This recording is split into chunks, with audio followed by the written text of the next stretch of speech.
The lone wolf died with its yellow eyes fixed on Jebediah Hawthorne, a silent accusation in that final gaze.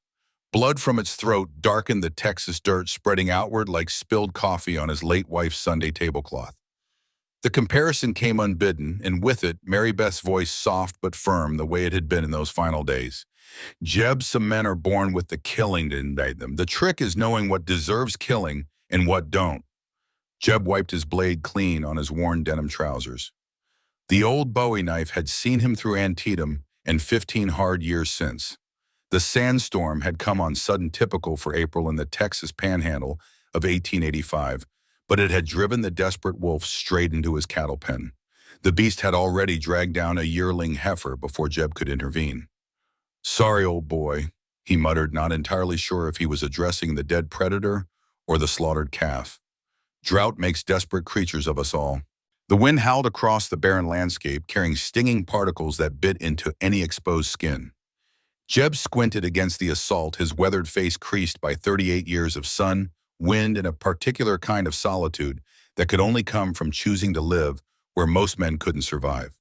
His eyes, the same pale blue that had earned him the name Wolf of Antietam during the late unpleasantness, scanned the horizon out of long habit.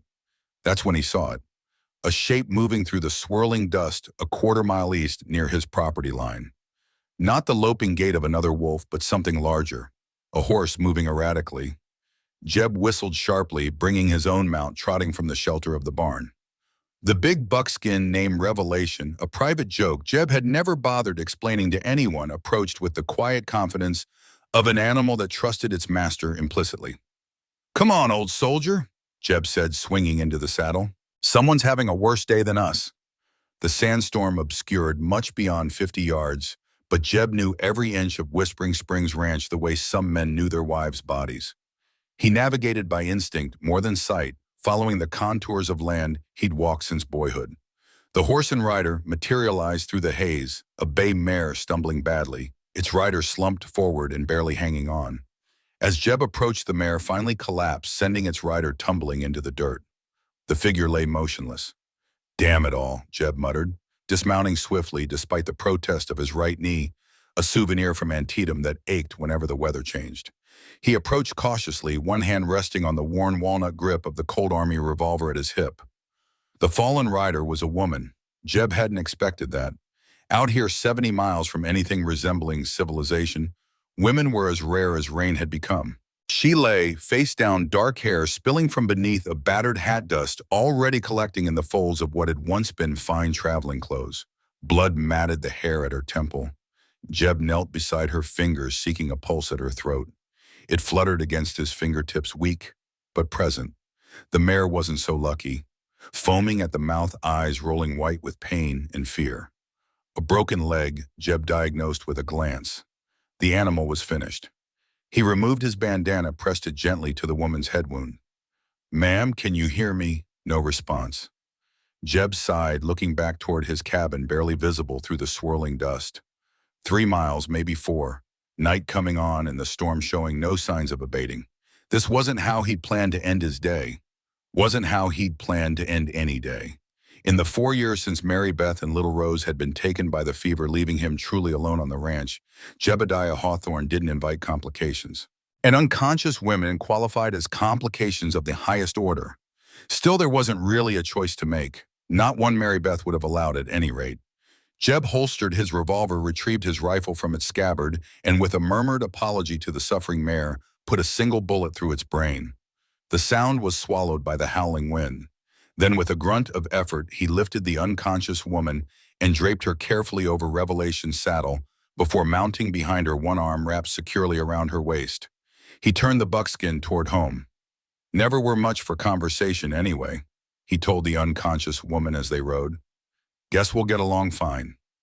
The cabin at Whispering Springs Ranch wasn't large, but it was solid. Built by Jeb's father before the fever took him, expanded by Jeb and Mary Beth in the years that followed. The 2 rooms were spare but clean, the furnishings sturdy and functional. A stone fireplace dominated the main room, flanked by a kitchen area with an iron stove and a rough-hewn table with 4 chairs, though Jeb had eaten alone for years now. He laid the woman on his bed, the only proper one in the house, and lit the lamp on the bedside table. In its warm glow, he got his first good look at his unexpected guest. She was perhaps 29, with features that spoke of good breeding and city living. Her traveling dress, though trail-worn and torn at the hem, was of quality material. A thin gold band circled the third finger of her left hand. Married then, or at least a widow. Her face was pale beneath the dirt, and dried blood-high cheekbones and a determined chin, giving her an aristocratic appearance even in unconsciousness. Jeb found himself staring longer than was proper and turned away abruptly. 4 years without speaking to a woman who wasn't selling goods in town had left him awkward at best. He set to practical matters, stoking the fire, heating water, finding clean cloths. The head wound looked worse than it was, as such injuries often did. Jeb cleaned it carefully, the gentleness of his large calloused hands at odds with their weathered appearance. He'd tended enough wounds during the war to know this one wouldn't kill her, provided infection didn't set in. When he'd done what he could for her injury, Jeb hesitated. Her clothes were filthy from the fall and the storm. Mary Beth would have changed her into something clean without a second thought, but Jeb wasn't Mary Beth. The impropriety of it sent heat rushing to his face despite being alone in his own home. In the end, compromise seemed best. He removed her boots and outer jacket, but left her dress in place, covering her with a clean quilt Mary Beth had made. Then he retreated to the main room, built up the fire against the growing chill, and settled into his chair with his father's old Henry rifle across his lap. In the saddlebags he had recovered from the woman's dead horse, he found little of use: some provisions, a small Derringer pistol, and several folded documents. Jeb wasn't one to pry, but he needed to know who he'd brought into his home. The first paper he unfolded was a letter of introduction, penned in flowing script on expensive stationery. The bearer of this letter, Mrs. Evangeline Thornfield, travels with my highest recommendation. Any courtesy extended to her will be recognized as a personal debt of honor to myself, Judge Hiram Sterling, Boston, Massachusetts. Jeb frowned. Boston was a mighty long way from the Texas Panhandle. The second document was a deed of some sort, but before he could examine it further, a soft moan from the bedroom caught his attention. He quickly refolded the papers and returned them to the saddlebag. In the bedroom, the woman Evangeline Thornfield, if the letter was to be believed, was stirring. Her eyelids fluttered, then opened, revealing eyes the deep green of summer sage. For a moment they were unfocused, then sharpened with sudden fear. She tried to sit up, gasping at the pain the movement caused. "Easy now," Jeb said, keeping his distance. His voice came out rougher than intended from lack of use. "You're safe." Evangeline Thornfield stared at him, taking in his tall frame, the worn clothes, the 3-day beard, and most pointedly, the rifle still held loosely in one hand. Her gaze darted around the room, cataloging exits and potential weapons, with the practiced assessment of someone who'd learned the value of caution. "Where am I?" Her voice carried the cultured tones of Eastern money, but beneath it lay something raw, fear maybe, or desperation. "Whispering Springs Ranch, Texas." Jeb set the rifle aside, trying to appear less threatening. "Found you unconscious after your horse went down." The animal didn't make it. Her hand went to the bandage on her forehead, then moved to take inventory of her person. Relief flickered across her features when she found herself still clothed. The implication stung Jeb more than it should have. "You've been taking care of me." It wasn't a question, but there was something like surprise in her voice. "Did what needed doing, nothing more." Jeb shifted uncomfortably. "You've been out about 3 hours, storm still blowing. You are welcome to shelter here till it passes." Evangeline studied him with that same measuring gaze. "You have a name, sir." "Jebediah Hawthorne. Most folks just call me Jeb." He paused. "And you live here alone?" The question seemed to fill the small room. Jeb nodded once, acutely aware of how it must appear, a solitary man in a remote cabin with an injured woman, no witnesses, no neighbors for miles. "My wife and daughter passed 4 years back," he said quietly. "It's just been me since." Something in his tone must have reassured her, because Evangeline relaxed slightly against the pillows. "Then I'm doubly in your debt, Mr. Hawthorne. Not many men would offer shelter to a stranger in these parts, let alone tend to her injuries." Jeb shrugged. "Anyone would have done the same." Her smile was small but genuine. "We both know that isn't true." She tried to sit up again, more carefully this time, and succeeded. "I won't impose on your hospitality longer than necessary. Once this storm passes—" "You've got a concussion," Jeb interrupted. Won't be riding anywhere for at least a day or two, even if you had a horse, which you don't. Evangeline's shoulders slumped slightly. I see. An awkward silence descended. Jeb had never been skilled at conversation even in the best of circumstances. 4 years of talking mainly to his livestock hadn't improved matters. You're a long way from Boston, Mrs. Thornfield, he said finally. Her eyes widened slightly. How did you found a letter in your saddlebag? Wasn't trying to pry, just needed to know who I was bringing into my home. Of course, she looked away. It's a reasonable precaution. Didn't read more than the introduction, Jeb added. Your business is your own. Evangeline's gaze returned to his face, studying him with renewed intensity. You're not what I expected, Mr. Hawthorne. Meaning, most men would have taken the opportunity to go through all my possessions, or worse. Jeb felt heat rising up his neck.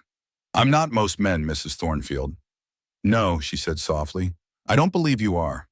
Another silence, less awkward this time. The wind howled outside, rattling the shutters. In the main room, a log settled in the fireplace with a soft crack. Are you hungry? Jeb asked suddenly. Got stew on the stove. Nothing fancy, but it'll keep your strength up. Evangeline nodded, a grateful smile touching her lips. I'd appreciate that. Thank you. Jeb retreated to the kitchen, relieved to have something practical to do.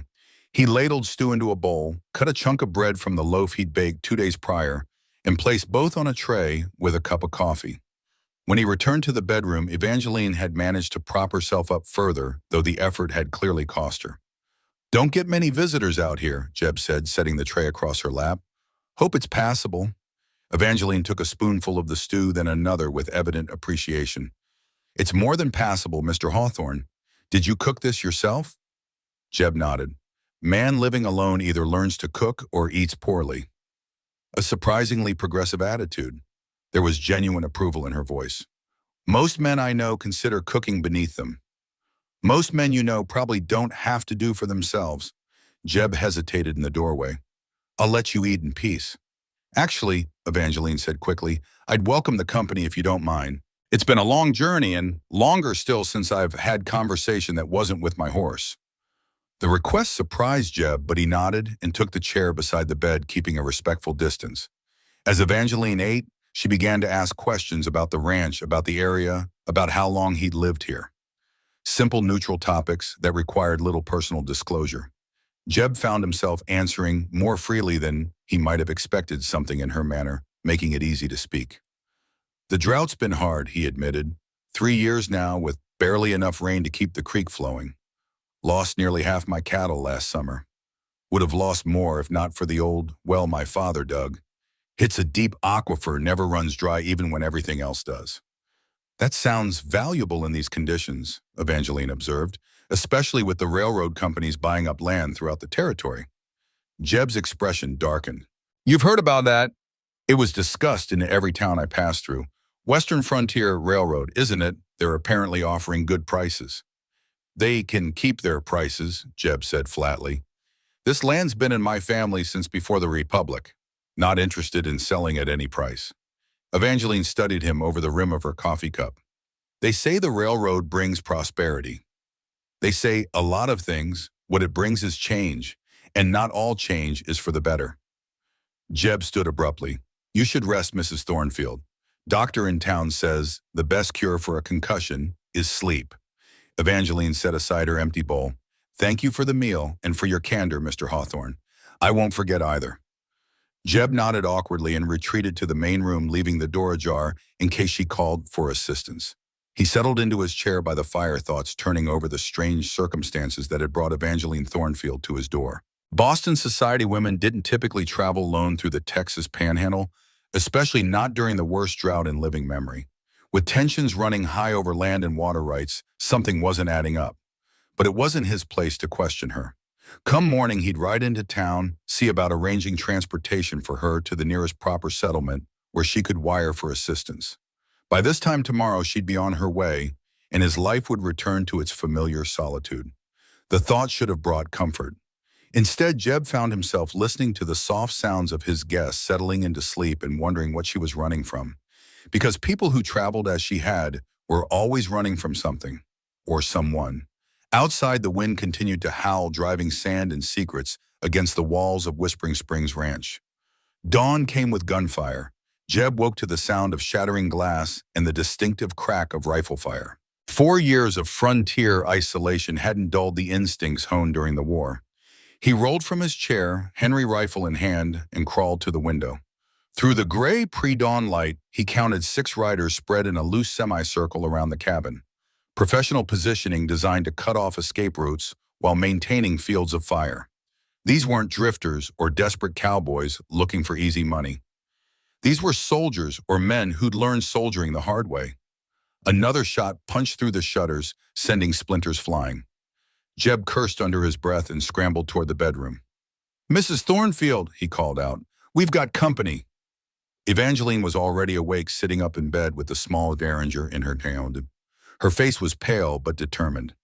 "How many? 6 that I can see, maybe more." Jeb's estimation of his guest rose several notches. Most women would be screaming by now. "Any idea who they might be?" "I have my suspicions." Evangeline swung her legs over the side of the bed, testing her balance. "Mr. Hawthorne, I haven't been entirely truthful with you." "Figured as much.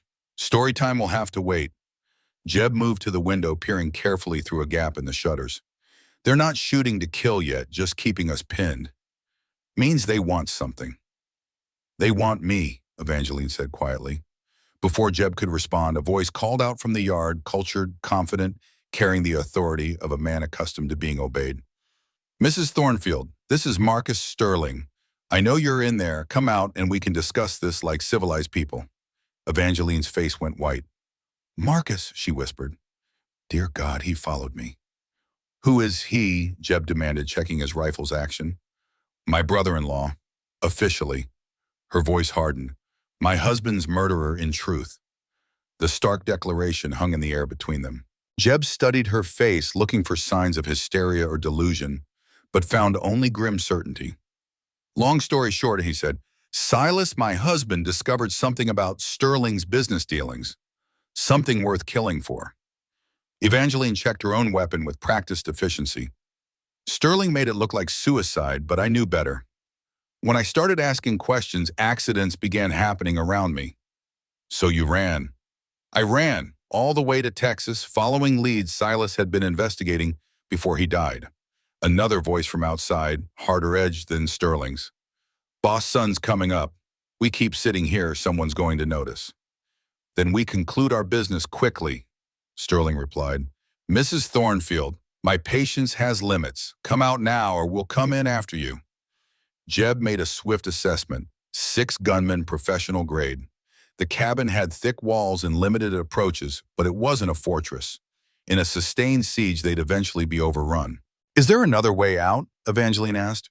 "Root cellar. Tunnel leads to the old chicken coop about 50 yards north." Jeb paused. "But it only leads one place and they might have it covered." "Then we make our stand here." "We," Jeb looked at her sharply. "I won't cower while you fight my battles, Mr. Hawthorne. Besides," her smile was brittle but determined, "I've already brought this trouble to your door. The least I can do is help see it through." Before Jeb could argue, Sterling's voice cut through the morning air again. "Jebediah Hawthorne, I know you're in there too. This doesn't concern you. Send out the woman and you can go back to your cows in solitude." "How does he know my name?" Jeb muttered. "Because he makes it his business to know everything about anyone who might interfere with his plans." Evangeline moved to join him at the window. "Silas said Sterling never left anything to chance." "Mrs. Thornfield," Sterling called again, "I'm offering you one final opportunity. Come out now and Mr. Hawthorne lives.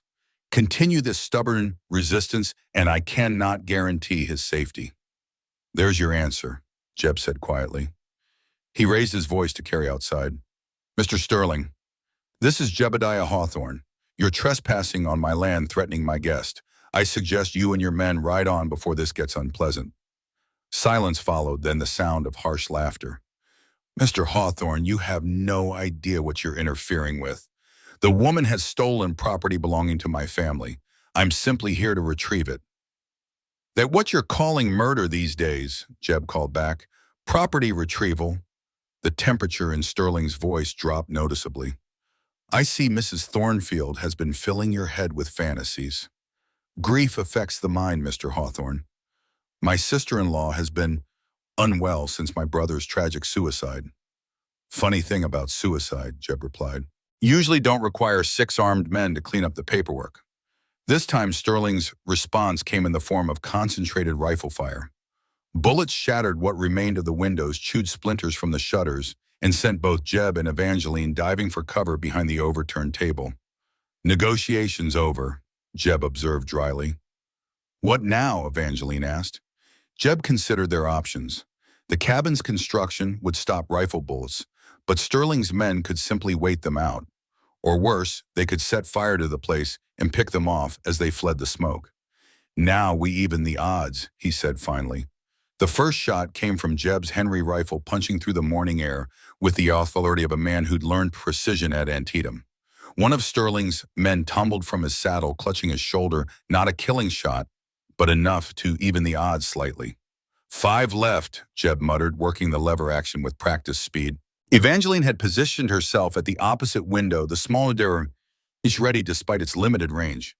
Sterling's pulling back, they're regrouping behind the barn. Smart move, gives them cover and cuts off our escape route to the root cellar. Jeb scanned the yard, noting how Sterling's remaining men had spread out to cover all approaches. Professional deployment. These aren't cowboys playing at being soldiers. Marcus doesn't hire amateurs. Evangeline's voice carried bitter knowledge. He learned early that reputation matters more than conscience in business dealings. A new voice called from behind the barn, younger than Sterling's, with a rough frontier accent that spoke of years in the saddle. Hawthorne name's Jake Fisher. Maybe you heard of me. Jeb had indeed heard of Razor Jake Fisher, a gun for hire with a reputation for taking difficult contracts and completing them permanently. The fact that Sterling could afford Fisher's services suggested resources far beyond a simple railroad operation. Heard you were dead, Jeb called back, earning a harsh laugh from behind the barn. Reports of my demise been greatly exaggerated. Here's the situation, Hawthorne. You got something that don't belong to you, namely Mrs. Thornfield there. We aim to collect her peaceful-like, if possible. And if not possible, then we collect her anyway, and you get to meet your maker a day earlier than planned. Evangeline moved closer to Jeb, keeping low beneath the window frame. There's something you should know, she said quietly, about why I really came to Texas. It wasn't just to escape Marcus. Story time again. Story time. Her green eyes held his steadily. My husband discovered something about Sterling's operation here. Not just land speculation or railroad development, something bigger. Jeb waited, reloading the Henry while keeping watch on the barn. Outside, Sterling's men were moving with the careful precision of a practiced assault team. Water rights, Evangeline continued. Silas found evidence that Sterling has been systematically acquiring land along underground waterways. Ancient Apache sources that most people don't even know exist. The old springs, Jeb said, understanding beginning to dawn. My father always said this land was blessed. The well never runs dry, even in the worst drought. According to Silas's research, your ranch sits on top of what the Apache called the mother pool, the main source that feeds springs for hundreds of miles in every direction. The implications hit Jeb like a physical blow. Control the mother pool. Control all the water in the territory. Evangeline finished grimly. In a drought like this, that's power beyond measure. Power to determine who lives and who dies. Before Jeb could respond, movement caught his eye. 2 of Sterling's men were circling wide, using the morning shadows to approach the cabin's blindside. Professional flanking maneuver designed to split the defender's attention. Company coming, he warned, swinging the Henry toward the new threat. Evangeline raised her derringer, though at this range it would be largely symbolic. Mr. Hawthorne, Jeb, there's something else. Something I haven't told you. Unless it affects the next 5 minutes, it can wait. It affects everything. Her voice carried a note of desperation. I'm with child, Silas's child, 3 months along. The revelation hit Jeb harder than enemy fire ever had. A pregnant woman alone and hunted, carrying the future in her womb while killers closed in from all sides. Every protective instinct Mary Beth had awakened in him during their brief marriage roared to life. Why didn't you tell me? Because I needed your help, not your pity, and because... She hesitated, then forged ahead. Because Marcus will kill the child too. An heir to Silas's estate would complicate his legal claims. Jeb's jaw tightened.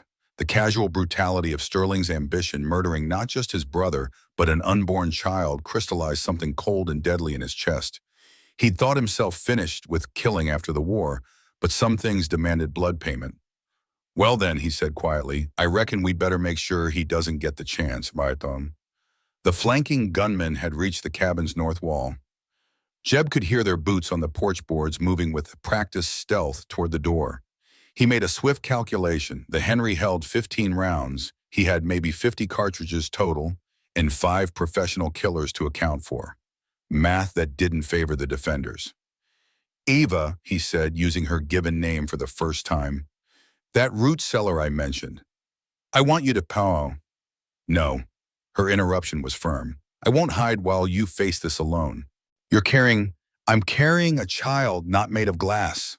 Her eyes flashed with determination that reminded Jeb painfully of Mary Beth in her stubborn moments. "Besides, you said yourself they might have the escape route covered." She was right, but it went against every instinct to keep a pregnant woman in the line of fire. Before he could argue further, the cabin door exploded inward under the impact of a rifle butt. Jake Fisher stepped through the opening, Colt revolver tracking smoothly across the room. Jeb's Henry spoke first, the bullet catching Fisher high in the chest and spinning him backward into his partner. Both men went down in a tangle of limbs, Fisher's shot going wide and punching a hole in the far wall. "2 down," Jeb said grimly, working the lever action. 3 to go. But Sterling wasn't finished. Even as Jeb spoke, smoke began seeping through the floorboards. The son of a bitch was trying to burn them out. "Fire," Evangeline said unnecessarily, her voice tight with controlled fear. Jeb moved to the bedroom window, scanning the yard for Sterling's position. There, behind the water trough, directing his remaining men with the calm efficiency of a field commander. The man might be a murderer and a thief, but he understood tactics. "Eva, grab whatever you can carry. We're leaving." "The tunnel." "No choice now. Fire or bullets? I'd rather face the bullets." They gathered what supplies they could in the growing smoke. Jeb's spare ammunition, Evangeline's saddlebags with the documents, canteens of water that might mean the difference between life and death in the days ahead. The smoke was thickening, making breathing difficult. Jeb led the way to the root cellar, a narrow opening hidden beneath the kitchen table.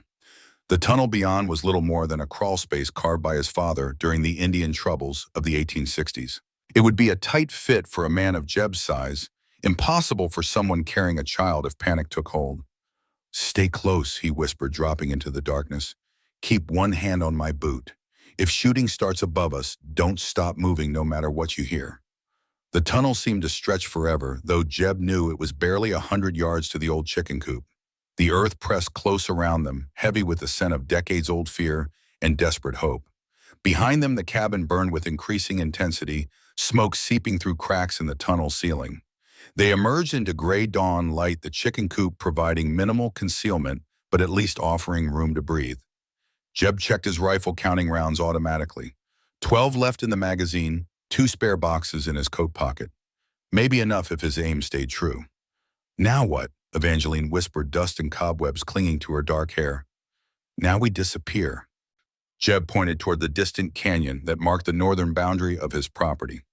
"There's someone up there who might help, if we can reach him." "Who?" "An old Apache medicine man, Joseph Windhawk. Folks call him Iron Wolf when they bother to call him anything at all." Evangeline's eyes widened. "The Apache who knows about the water sources?" "The same. If anyone can help us understand what Sterling's really after, it's him." They slipped from the chicken coop into the concealment of the mesquite scrub that dotted the landscape. The canyon lay 2 miles away across open ground that offered little cover. But Sterling's men would be focused on the burning cabin for now, giving them a narrow window of opportunity. They moved carefully, using every fold in the terrain to mask their passage. Jeb had learned this kind of movement during the war, slipping through Confederate picket lines on intelligence missions.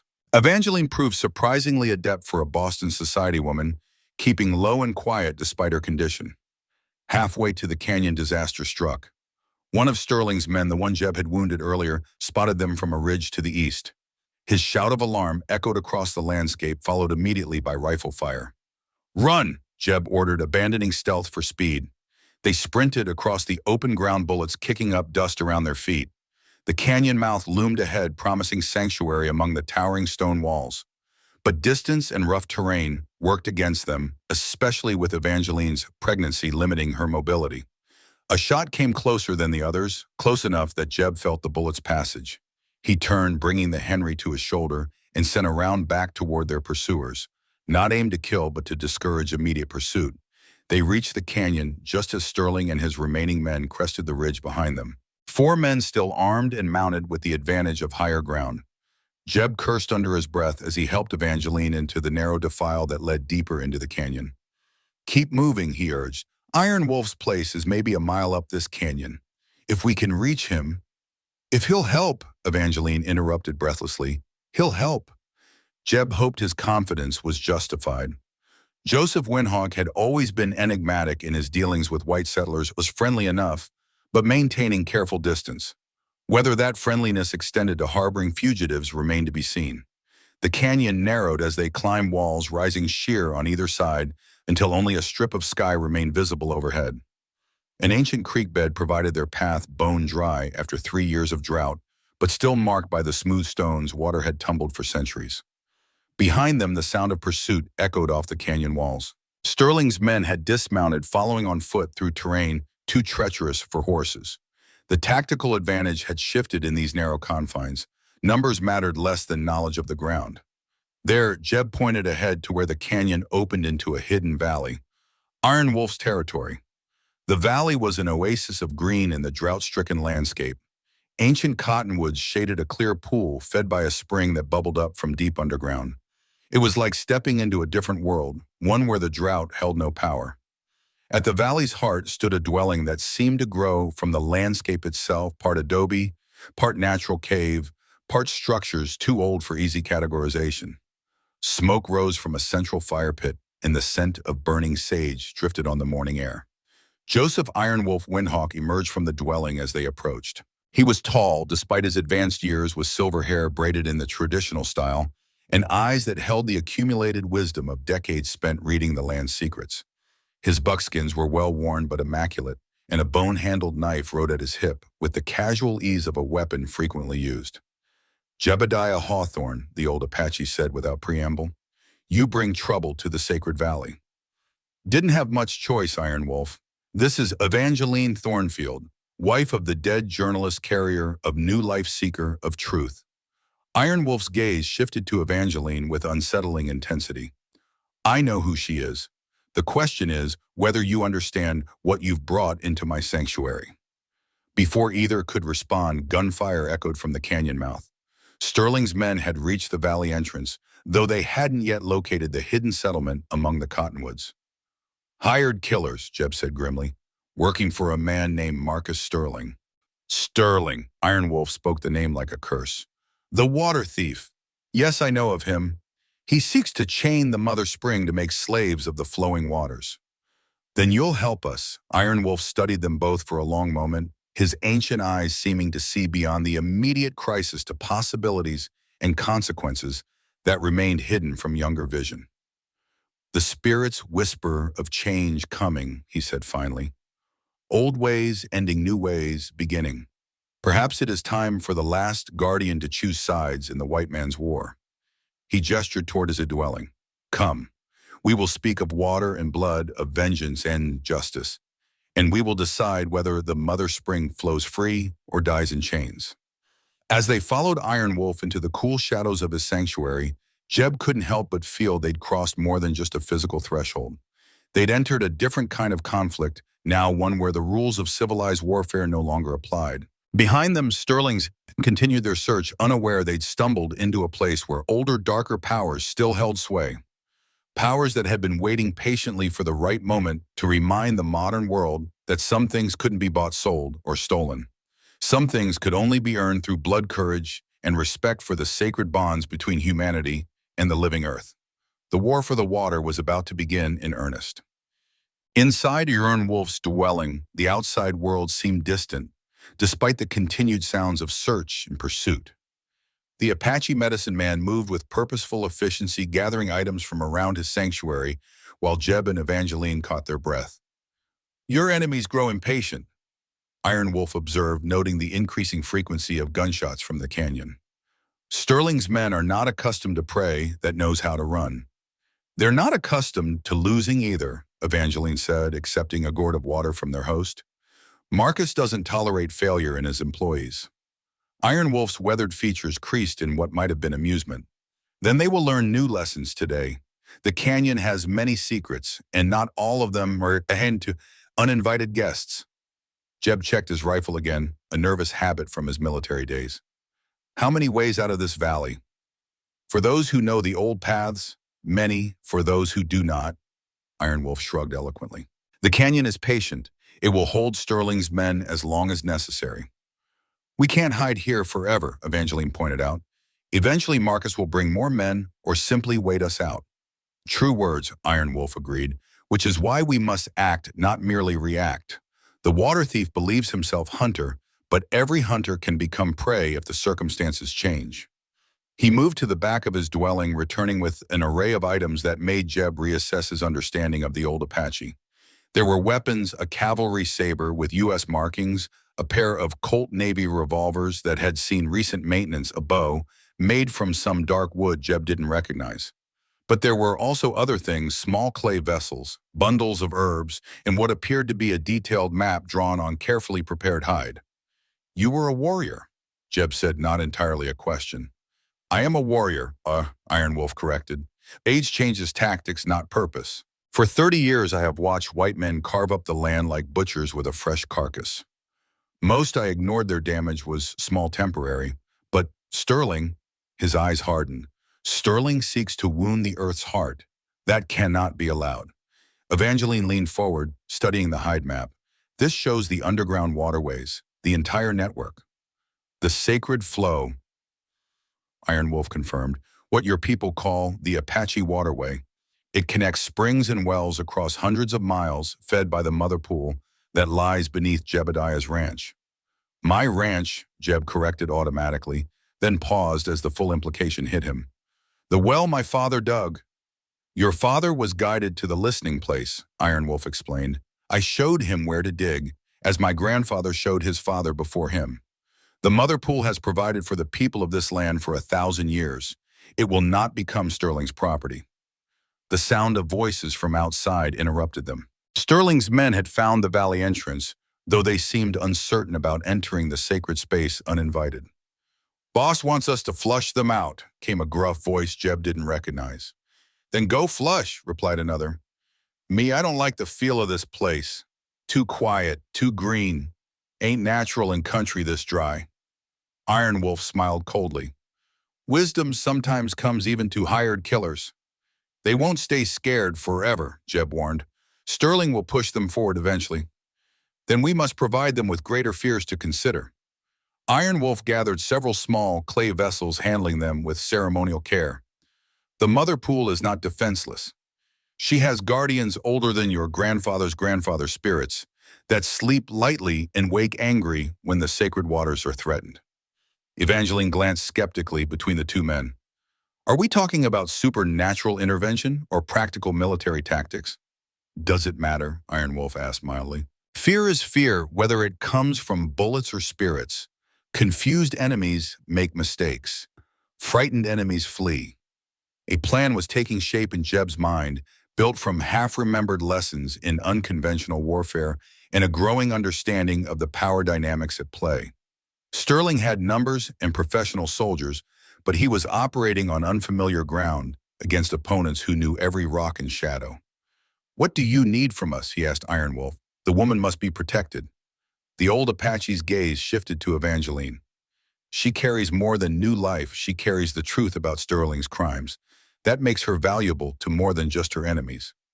Meaning, came a new voice from the dwelling's entrance, that federal marshals have been looking for exactly the kind of evidence Mrs. Thornfield possesses. All three spun toward the voice. A tall, lean man stood silhouetted against the morning light, his hands carefully visible and empty. Native features combined with European bone structure suggested mixed heritage, while his clothes spoke of long miles in the saddle. Dakota Rider, the stranger introduced himself. Some folks call me Hawk. I've been tracking Sterling's operation for the better part of 6 months. Jeb's Henry rifle came up smoothly, though he didn't quite aim it at the newcomer. Funny way of announcing yourself, Ryder. Most polite folks knock. Most polite folks aren't trying to avoid getting shot by nervous fugitives. Dakota's mouth quirked in what might have been a smile. Iron Wolf and I have an understanding. He lets me use the old trails when I'm hunting really dangerous game. What kind of game? Evangeline asked, though her derringer remained ready. The kind that wears expensive suits and bribes federal judges, Dakota replied. The kind that's been systematically murdering anyone who gets too close to the truth about Western Frontier Railroad's water acquisition program.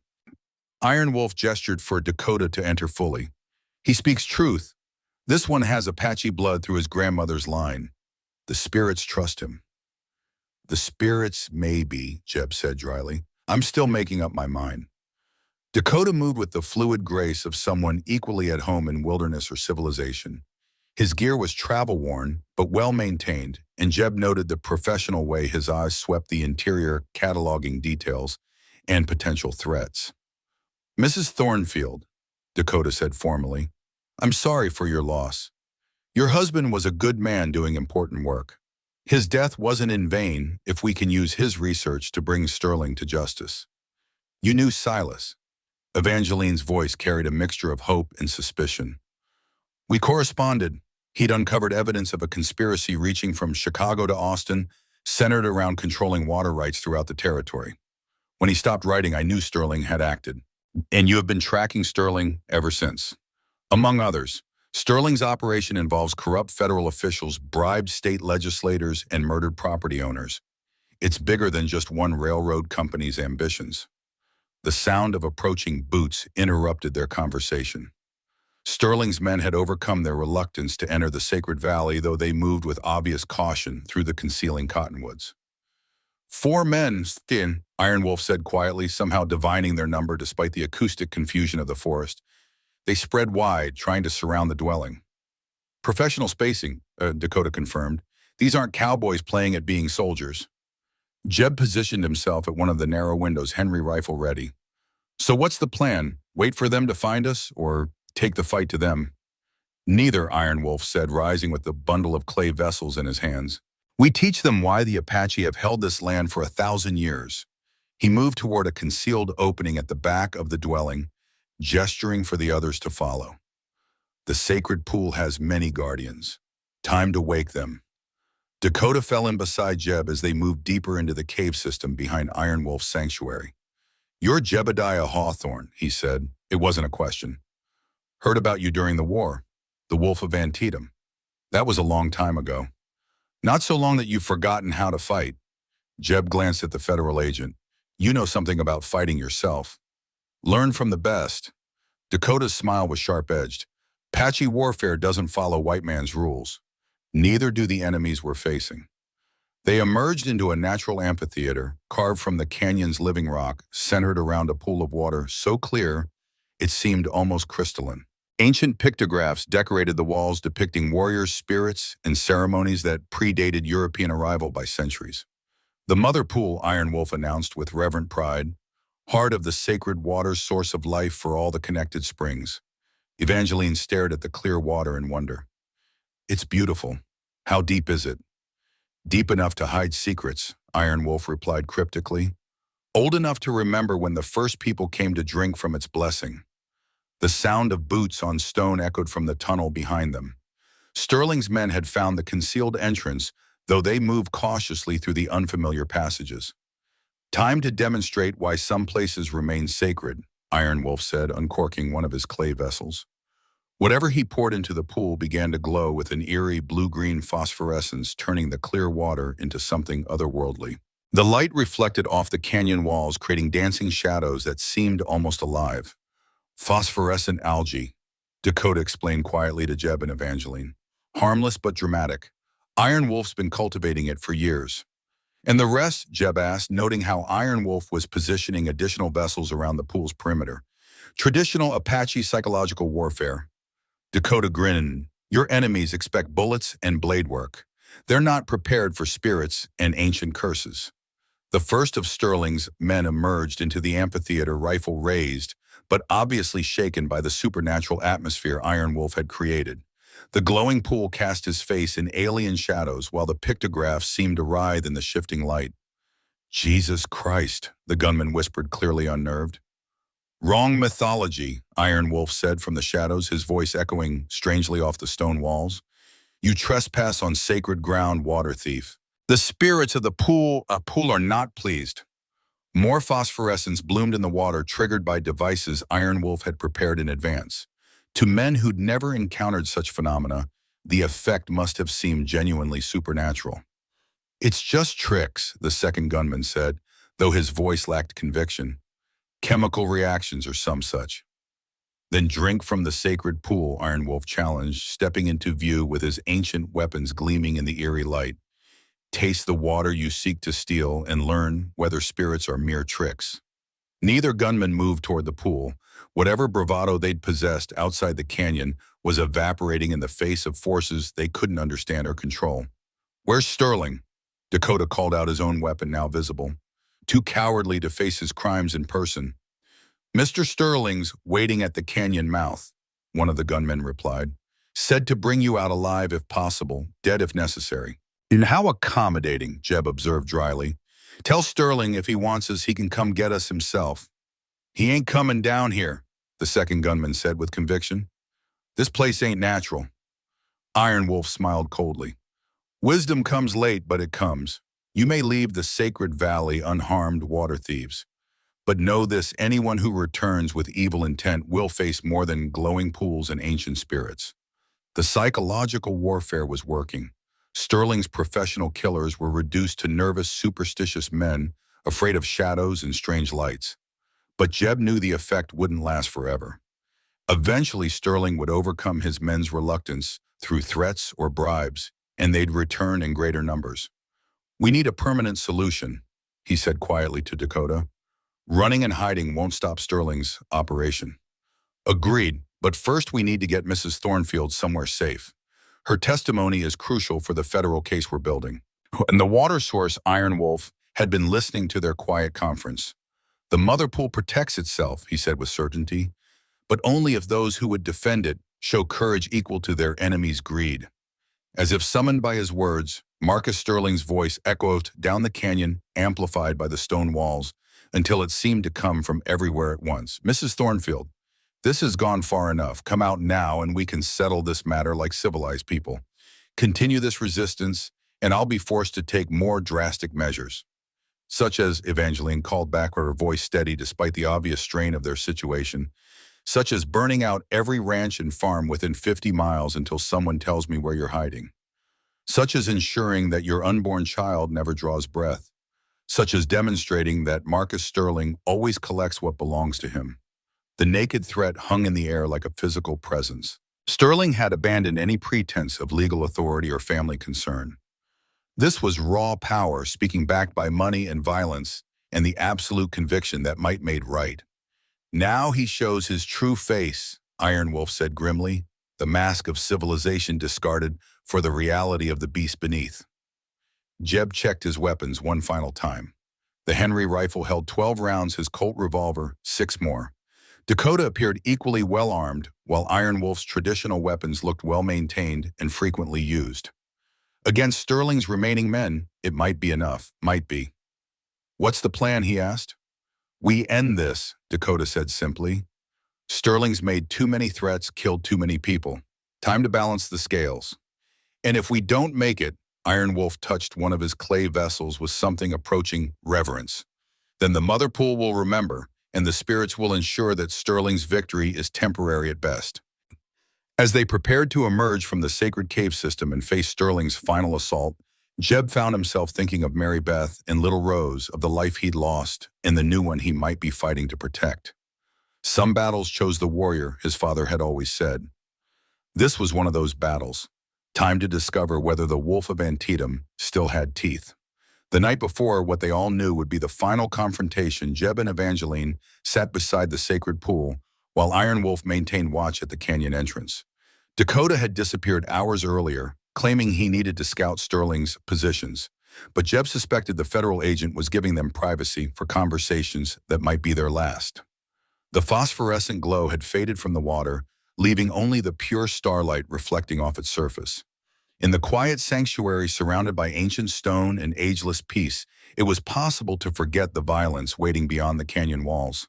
"Tell me about your wife," Evangeline said softly, her hand resting protectively over her still small belly. "About the family you lost." Jeb was quiet for so long, she thought he might not answer. When he finally spoke, his voice carried the weight of 4 years' accumulated grief. Mary Beth was luminous. That's the word that always comes to mind. Not just beautiful, though she was that. She lit up rooms just by entering them, made everything better by being there. He paused, lost in memory. Little Rose had her mother's laugh, could make you smile even when the world was falling apart. How did they? Fever, summer of '81, started in town, spread to the outlying ranches. Nothing anyone could do except watch them fade away. His hands clenched unconsciously. I'd faced Confederate artillery cavalry charges, everything the war could throw at a man, but I couldn't fight a goddamn fever. Evangeline reached out, covering his hands with her own. The simple contact seemed to ease some of the tension from his shoulders. "I know that helplessness," she said quietly. Watching Silas die inch by inch, knowing Marcus was behind it, but being unable to prove anything, unable to save him. "Is that why you came here, for revenge?" At first, she considered the question honestly, but somewhere along the way it became about justice, about preventing other families from suffering what mine did. Jeb turned his hands palm up, capturing her fingers in his calloused grip. And now, Evangeline's green eyes met his in the starlight. Now it's about protecting what matters. This land, this water, this child. She paused, vulnerability flickering across her features. This possibility of something new and good growing from all the pain.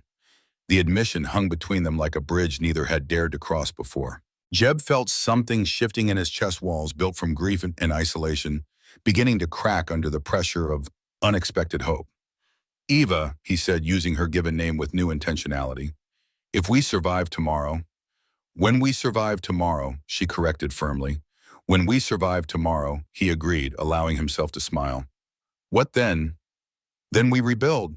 The ranch, our lives, whatever future is possible." She squeezed his hands gently. "Together, if you'll have a widow with complicated circumstances and questionable judgment in men." "Can't be worse judgment than mine." Jeb said, his smile widening. "I've invited a pregnant fugitive into my home and declared war on a railroad magnate. Not exactly the actions of a sensible man." "No," Evangeline agreed, leaning closer. "But perhaps the actions of a good one." When their lips met, it was with the desperate tenderness of two people who'd found unexpected love in the shadow of violence. The kiss tasted of hope and promise of second chances and new beginnings. When they parted, Jeb rested his forehead against hers, breathing in her scent and the possibility of a future he'd never dared to imagine. "Whatever happens tomorrow," he said quietly, "I want you to know." "I know," she whispered. "I know."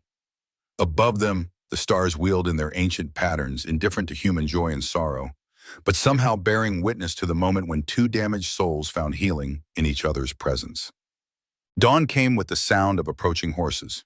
Many horses, far more than Sterling's original party. Through the night, reinforcements had arrived, professional gunmen drawn by promises of easy money and Sterling's reputation for rewarding loyalty. Jeb counted at least 15 riders spread across the canyon mouth, effectively sealing any escape route. Sterling himself sat his black stallion in the center of the formation, no longer bothering with pretense or negotiation. This was a final assault designed to overwhelm any resistance through sheer force of numbers. "He's brought an army," Evangeline observed, checking her derringer with steady hands despite the impossible odds they faced. 15 men, Dakota corrected, materializing from the shadows with information gathered during his night reconnaissance. "Professional killers, but they're operating on unfamiliar ground against opponents they don't understand." "Any of them backing down?" Jeb asked hopefully. "Two left during the night, apparently decided their contract didn't include fighting angry spirits in a cursed canyon." Dakota's grin was sharp. "Iron Wolf's reputation still carries weight in certain circles." The old Apache emerged from his prayers at the sacred pool, his weathered face set with grim determination. He'd painted his cheeks with traditional war markings and carried weapons that spoke of a lifetime spent defending his people's land. "The spirits have spoken," he announced. "The mother pool will not fall to the water thief. But the cost," he shook his head sadly. "Some prices are higher than others." Before anyone could ask what he meant, Sterling's voice boomed across the canyon, amplified by a speaking trumpet that turned his words into commands from an angry god. "Hawthorne, you've had all night to consider your situation. Send out Mrs. Thornfield and her stolen documents, and the rest of you can ride away. Continue this futile resistance, and I'll turn this canyon into a cemetery." "Counteroffer," Jeb shouted back. "You and your men ride away now, and I won't hang you from the nearest cottonwood for murder and conspiracy." Sterling's laughter echoed off the canyon walls, harsh and utterly without humor. "You're outnumbered 5-1, cornered in a dead-end canyon with a pregnant woman to protect. Exactly what leverage do you imagine you possess?" "The leverage of knowing we're right," Evangeline called out her retry JN. A continued edit voice carrying clearly in the morning air.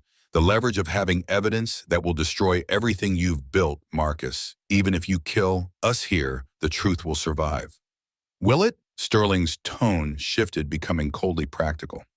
"Federal Agent Ryder, I know you're listening.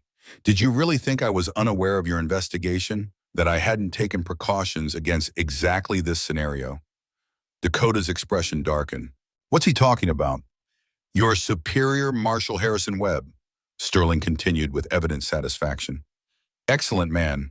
Very reasonable about accepting supplemental income in exchange for flexible interpretations of federal jurisdiction. He sends his regards, by the way, and his assurance that any evidence you've gathered will be deemed inadmissible due to improper collection methods." The revelation hit like a physical blow. If Sterling had corrupted the federal marshal overseeing Dakota's investigation, then the legal case they'd been building was worthless. Even if they survived this confrontation, Sterling's money and influence would ensure he faced no consequences for his crimes. "You son of a bitch," Dakota said quietly, but his voice carried to Sterling with perfect clarity. "I'm a businessman, Agent Ryder. I solve problems efficiently and permanently. You've all become problems." Iron Wolf had been listening to this exchange with growing anger, his ancient eyes burning with an intensity that seemed to heat the very air around him. Now he stepped forward, traditional weapons gleaming in the morning sunlight. "Enough words," the old Apache declared. "The water thief speaks of permanent solutions. Let him learn what permanence truly means." What happened next would be debated in frontier saloons for decades to come, though few who witnessed it would ever speak of it openly. Iron Wolf raised one of his clay vessels high above his head and spoke words in a language older than Spanish missions or Mexican republics, older than the first European footstep on American soil. The sacred pool began to glow again, not with the artificial phosphorescence of the previous day, but with something deeper, more primal. The light pulsed like a heartbeat, and with each pulse the very ground beneath their feet seemed to respond. "What's he doing?" Evangeline whispered instinctively, moving closer to Jeb. "Waking the Guardians," came Iron Wolf's voice, though his lips hadn't moved. The words seemed to emanate from the canyon walls themselves, from the stone and earth and flowing water that had witnessed 1,000 years of Apache prayers. Sterling's confident demeanor cracked slightly as he witnessed phenomena that defied rational explanation. His horse shied nervously, sensing something its rider's civilized mind couldn't comprehend. "Parlor tricks," he called out, but his voice lacked its previous certainty. "Chemical reactions and ventriloquism. Did you really think such nonsense would frighten professional soldiers?" As if in answer to his challenge, the canyon began to shake. Not the violent tremor of an earthquake, but something more rhythmic, more purposeful, like the slow breathing of some enormous creature awakening from centuries of slumber. Several of Sterling's hired guns looked around nervously, hands tightening on their weapons, though they had no target to aim at. The horses were becoming increasingly agitated, fighting their riders' attempts to maintain formation. "Steady, boys," Sterling commanded, though his own mount was dancing beneath him. "It's just ground settling, limestone caves underneath probably. Nothing supernatural about it." But Iron Wolf wasn't finished. He poured the contents of his vessel into the sacred pool, and the water's glow intensified until it cast the entire amphitheater in otherworldly light. The pictographs on the canyon walls seemed to writhe and shift, ancient warriors and spirit animals moving in a timeless dance of protection and vengeance. The mother pool remembers. Iron Wolf intoned, his voice now clearly coming from multiple directions at once. She remembers the first people who drank from her blessing. She remembers the promises made, the guardians chosen, the sacred trust given. The ground tremor intensified, and from somewhere deep beneath their feet came a sound like rushing water. But not just water, something vast and powerful and definitely alive. And she remembers, Iron Wolf continued relentlessly, those who would steal her gift, poison her flow chain, her sacred waters for profit and greed. One of Sterling's men broke completely, wheeling his horse around and spurring toward the canyon mouth in obvious terror. "I ain't dying for this," he shouted over his shoulder. "Not for all the money in Texas." Two more followed him, their nerves shattered by forces they couldn't understand or fight. Sterling's overwhelming numerical advantage was evaporating as primitive fears overrode professional discipline. "Come back here," Sterling raged, drawing his revolver and firing a shot over the fleeing men's heads. "I'll have you blacklisted from here to California." But his threats had lost their power in the face of something older and more fundamental than human greed. The canyon itself had become their enemy, and no amount of money could purchase safety from an angry earth. "Now," Dakota said quietly to Jeb, raising his rifle, "while they're scattered and spooked." The federal agent's first shot took down the Sterling's lieutenant, a professional killer known as Razor, Jake Fisher. Jeb's Henry rifle spoke a split second later, dropping another gunman from his saddle. The coordinated attack from concealed positions completed the psychological rout Iron Wolf had begun. What followed wasn't really a battle in any conventional sense. It was a desperate rout, as Sterling's remaining men found themselves fighting enemies they couldn't see in terrain that seemed actively hostile to their presence. Horses reared and bolted, riders were thrown. Weapons jammed at crucial moments, and through it all, the canyon pulsed with that strange living rhythm that spoke of powers beyond human comprehension. Sterling himself proved more resilient than his hired guns. As his men scattered in all directions, he spurred his black stallion directly toward the sacred pool revolver, blazing wildly as he sought to reach the source of the supernatural phenomena. "If I can't have the water," he screamed, his cultured facade completely abandoned, "then no one can." He produced a bundle of dynamite from his saddlebags, clearly intending to destroy the mother pool rather than lose control of it. The act was pure spite, the tantrum of a man who'd built his identity around always getting what he wanted. Iron Wolf stepped directly into Sterling's path, ancient war club raised high. The two enemies faced each other across centuries of cultural divide, the guardian of sacred waters and the man who would enslave them for profit. "You cannot destroy what is eternal," Iron Wolf said calmly, and brought his club down on Sterling's dynamite with supernatural precision. The explosion that followed was muffled, contained somehow within Iron Wolf's immediate vicinity. When the smoke cleared, both men lay motionless beside the sacred pool. Sterling's horse had fled, leaving its rider crumpled against the canyon wall with his schemes and ambitions scattered like ashes on the morning wind. Iron Wolf still breathed, but barely. Jeb and Dakota reached him simultaneously, finding the old Apache's life ebbing away like water from a broken vessel. "The guardianship passes," Iron Wolf whispered, his eyes finding Jeb's with desperate urgency. "The mother pool needs protectors who understand both worlds, the old ways and the new. You must choose Jebediah Hawthorne. Will you take up the sacred trust?" Jeb looked from the dying medicine man to Evangeline, who had approached despite the obvious danger. Her hand rested protectively over her unborn child, and in her eyes he saw the future stretching out before them, a future where ancient wisdom and modern challenges would have to find common ground. "I'll protect the water," he promised solemnly. "All of it, the sacred and the practical both." Iron Wolf smiled, an expression of profound peace crossing his weathered features. "Then the spirits are satisfied. The mother pool will flow free for another 1,000 years." With those words, the last guardian of the Apache waterways closed his eyes for the final time. The supernatural phenomena that had terrorized Sterling's men gradually faded, leaving only natural starlight reflecting off the sacred pool's surface. Dakota checked Sterling's body, confirming what they all knew. "Dead," he reported simply. "Looks like his own dynamite got him when Iron Wolf struck it." "Justice," Evangeline said quietly. "Or perhaps something deeper than justice." As they made their way out of the canyon carrying Iron Wolf's body with the reverence due a fallen warrior, none of them spoke of what they'd witnessed. Some experiences transcended words existing in the realm where faith and fact intersected in ways that civilized minds weren't equipped to analyze. What mattered was the outcome. Sterling's conspiracy had died with its architect, the sacred waters would remain free, and two damaged souls had found healing in each other's love. The rest was between them and the spirits of the land they'd sworn to protect.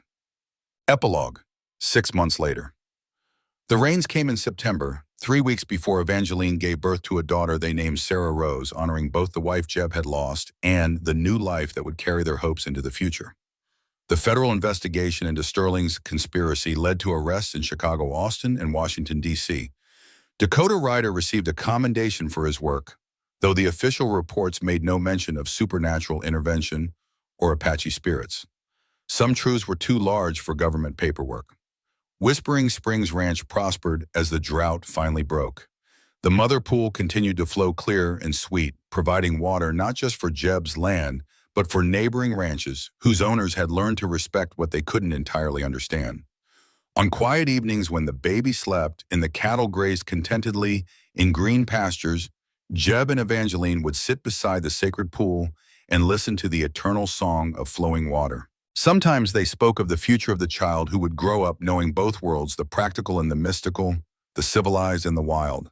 Sometimes they simply held each other and marveled at the strange paths that had brought them together. Two broken souls healed by love and purpose and the ancient wisdom of a land that remembered all its guardians. The water flowed free as it had for 1,000 years, as it would for 1,000 more.